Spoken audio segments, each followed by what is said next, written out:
What is up, gentlemen? Jerry's World 2025. As you can see, I'm looking scraggly. I haven't had the motivation to do much of anything since Braulio beat me last week in an upset that really just crushed me. Let's be honest. And, I can't, looking at Braulio's team, he had Tucker Kraft. He had George Kittle on IR for 6 weeks. Jaden Daniels out. J.K. Dobbins. I mean, he picked up Michael Wilson or had Michael Wilson all year. He had some amazing pickups. I can't even blame. I can't even, feel bad because Braulio's team was stacked and pretty devastating, right? To see him beat me after, I did pretty well this year. But honestly, finding resolve in the fact that he had a great team. And it's not about being the best team all year. You just got to win the last 3 weeks, right? And I look back at it, the last time someone in our league as a 1 seed won it all was back in 2019, Colston Kelly, when he had Cooper Kupp in that MVP year and Austin Eckler. So, not a lot of people win this as the 1 seed. And talking to Eric this year, he joined about 5-6 years ago. He's been the number 1 seed twice and lost in the second round. So he was always telling me he was built for the back half. He wanted to build for the back half. And, look at this now. He's very likely to win it this year, barring an absolute collapse from Blake Corum and the Rams. So shout out to Braulio. Shout out to Eric. You gave us a great week. And if I made the championship, I probably still would have lost. So, it's been a great year, guys. A busy year for me, and just really appreciate you guys. Obviously, I haven't gotten as many videos out as I want to, but I'm gonna have more time next year. Famous last words there. I did want to also, as promised, get out my most likely to results.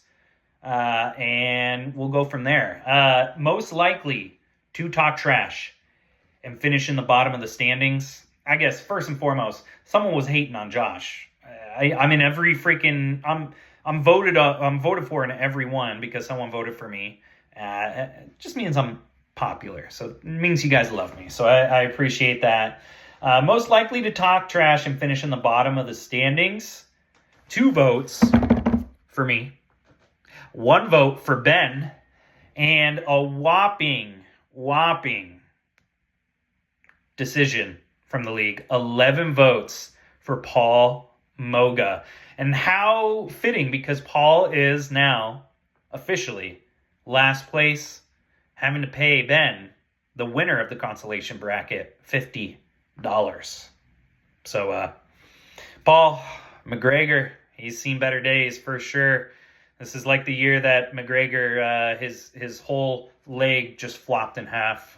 That's what your team did this year, and I'm very sorry. But you'll come back even stronger next year. Love always having you in the league, brother. Number 2, most likely to complain about their team's injuries or bad luck. This one's juicy. Of course, I get 2 votes. What the hell? 2 votes for Nick, and whopping 10 votes for Ben. Crazy. And Ben's rebuttal was he never complained about his team's injuries, just more so his team's bad luck and underperforming. Sorry about that, Ben. Yay, consolation prize. $50. Congrats. Kudos to you, man. You won more money than some of the people that actually made the playoffs. So, perspective. Most likely to trade their best player for a bag of chips. 1 vote for Braulio. That one seemed a little out of pocket. I don't know why. 1 vote for Jaime. Valid. 1 vote for me. Not valid. 1 vote for Ross, which was crazy. I think Ross is the trading king. 2 votes for Nick. 2 votes for Mikey. And the winner for trading their team for a bag of chips. Classic. All right, and we're back I accidentally left my phone on the backspace button, deleting it, so I had to undo everything. 6 votes for Nate being the most likely to trade their team for a bag of chips. And I just want to put myself in the league's shoes there.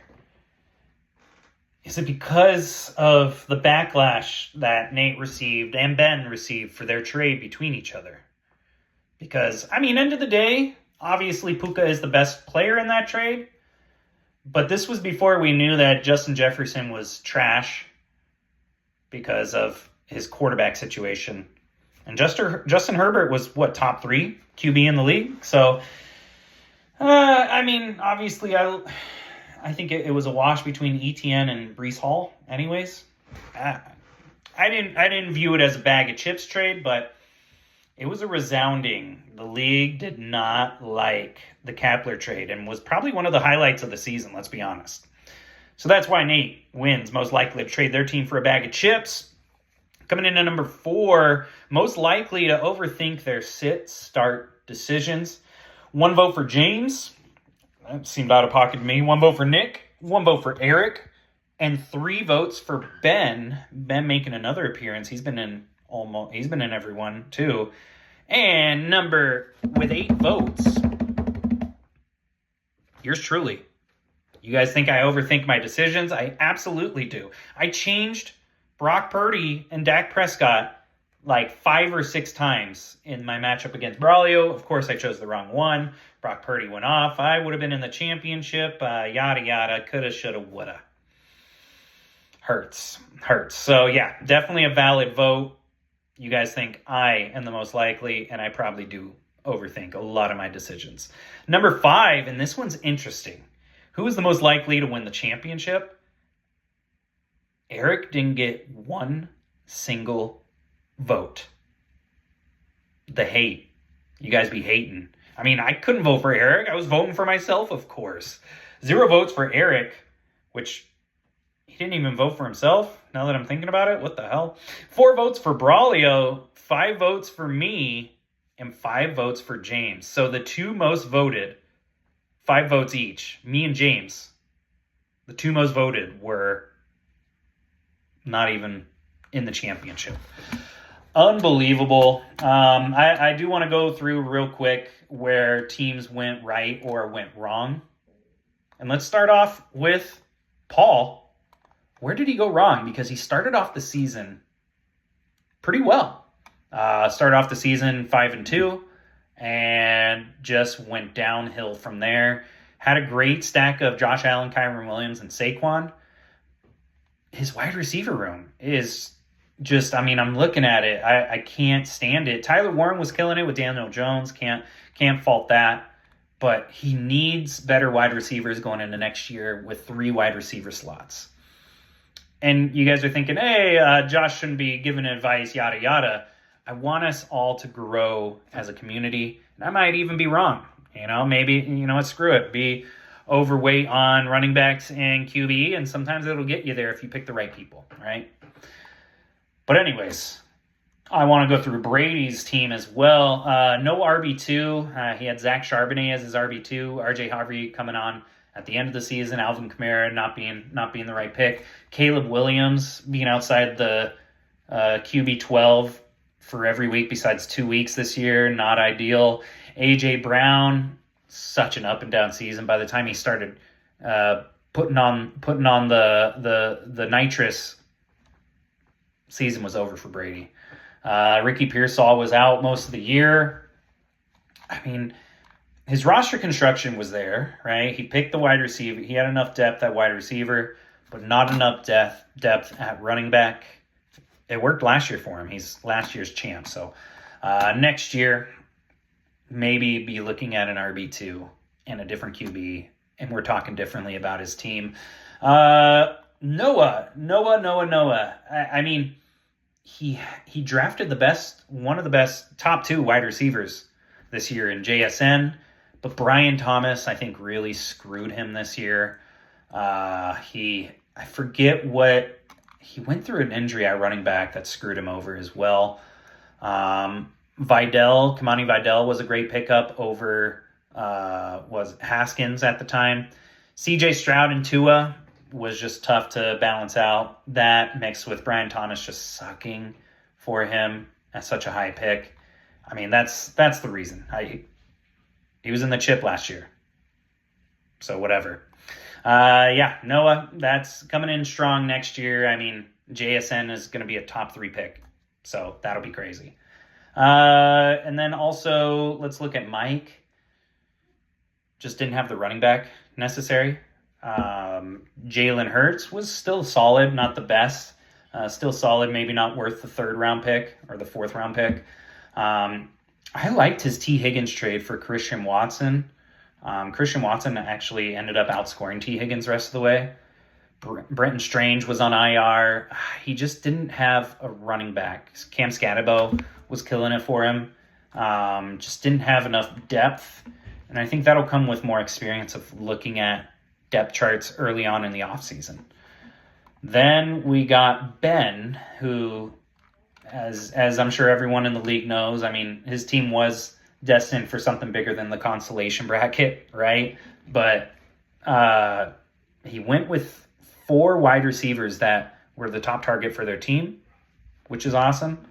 He just faced a tough team every year, and I think that's just fantasy, right? Sometimes you'll have the most points against, and it's not fair. It's not fair. I should have beat Braulio if it was fair. But it's not fair, and he had a great team. I like the trade he made with Nate. If he has that same mentality, he could be a league winner next year. Parker, I think Mahomes, he took a little bit too high. Genty was a bust at, in the first, second round here for him. Devontae Smith and Ladd McConkey, I think he actually won that trade with me. Shaheed, I think he lost value when he went to Seattle. Loved his Rico Dowdle pick. Judkins was a risky, but ended up paying off for most of the year until he got hurt. Gainwell, if he started him a couple of weeks, I think he left a lot of points on the bench with Gainwell. Another team where he had a lot of points against. Just a couple of different decisions on his depth, and I think his team is right there.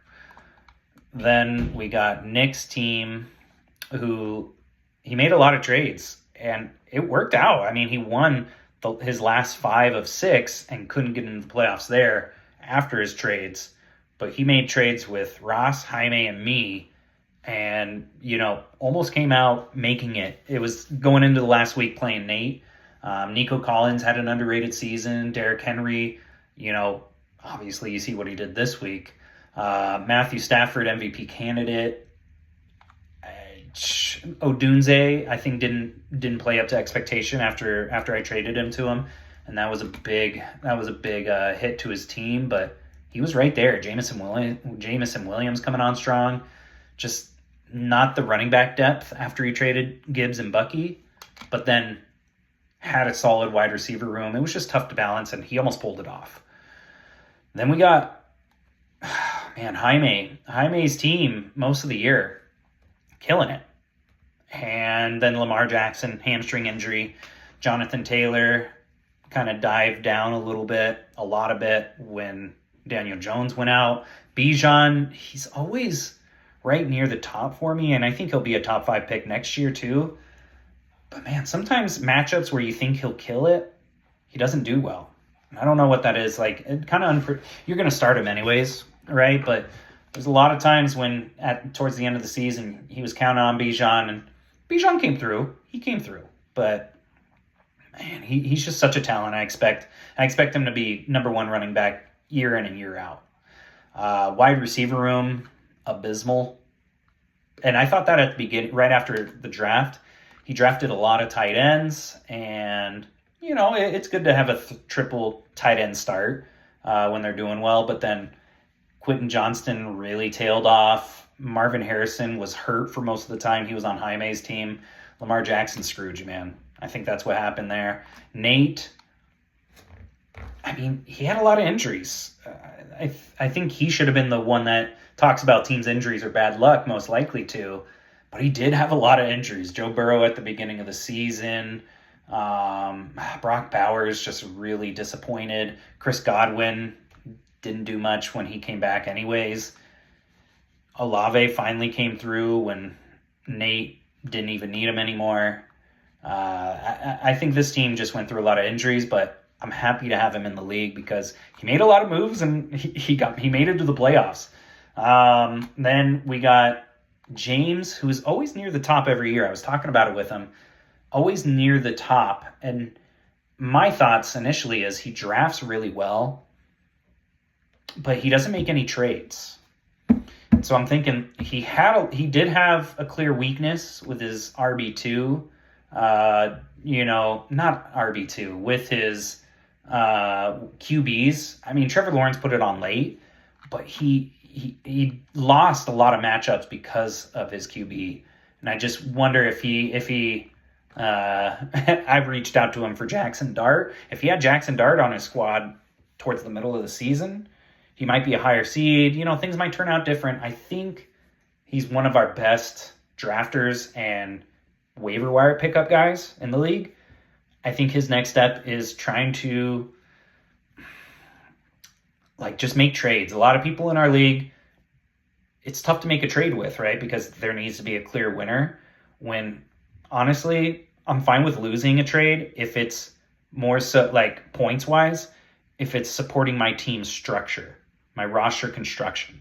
Maybe I'm losing points at the wide receiver position, but replacement value, then adding an RB2. I mean, there's ways to help both teams out, right? And so James, once again, near the top, barely didn't make it. GG's, came in 4th place this year. Ross, I mean, he's someone that will constantly make moves. He's always near the top again. Hampton injury, Evans injury. I mean, he played everything completely perfect, I think, up until QB injuries, and then didn't start Mike Evans in the first week of the playoffs, which we may be talking about him as league champ this year if he makes that decision. So, I mean, Ross was right there. Then Braulio, as I had talked about, just going through so many injuries and still making it to the top. He deserves his props. Eric went through the injuries of CeeDee Lamb, Terry McLaurin, Rashid Rice suspension. James Cook was killing it for him. I mean, just a team that was built to win at the end, and I think that's going to be our champ this year. So, a lot to learn from on my end as well. I overthought a lot of my sit-start decisions, like you guys said, against my matchup with Braulio. I think I need to let loose a little bit there. But it was a tough one to swallow. Tough pill to swallow on my end. I think I played the year pretty well. I think I drafted well, made good trades for my team. But, hey, that's fantasy. I mean, Braulio, Eric, props to you. I'm done with my little tiny violin segment. And most likely to talk trash, Paul Moga, and end up in the bottom of the standings, complain about their team, Ben. Most likely to trade their best player for a bag of chips, Nate. So the Kapler brothers making an appearance, both of them. Most likely to overthink, Josh, Valid, and most likely to win the champion. We were wrong this year, guys. 0 votes for Eric. I mean, Eric didn't even vote for himself. I mean, might just go to show you, that's you got to win the last 3. I'll catch you guys later. And congrats on another beautiful season. Hopefully I'll talk to you guys soon.